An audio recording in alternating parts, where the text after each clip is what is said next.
আসসালামু আলাইকুম, কেমন আছেন সবাই? আশা করি আলহামদুলিল্লাহ ভালো আছেন।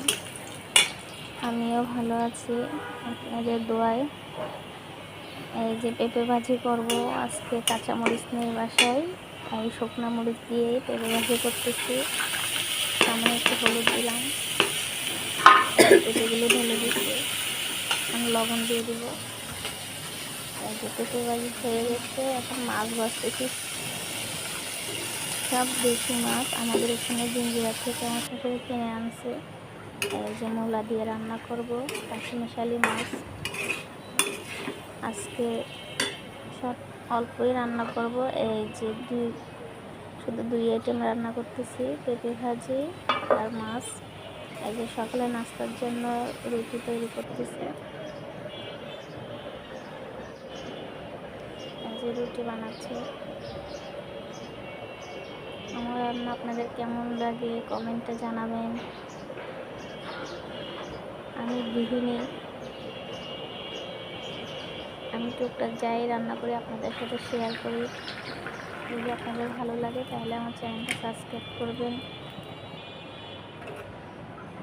এই যে রুটি বানানো শেষ,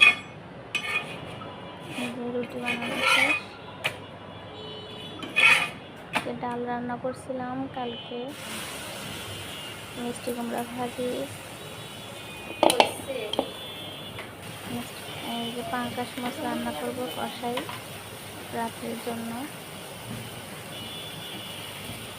পেঁয়াজ তেলের মধ্যে ভাজতেছি। এই যে জিরার ফাঁকি দিলাম, ধনিয়ার ফাঁকি দিলাম, ধনিয়ার গুঁড়ো,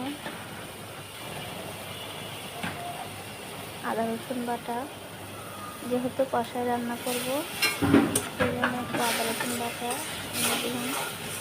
তাজা মাছ কষাই রান্না করলে স্বাদ লাগে অনেক।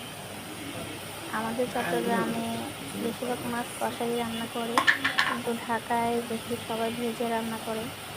তো আজকে আমি আমাদের এখানে মতো রান্না করছি। হলুদের গুঁড়ো দিলাম,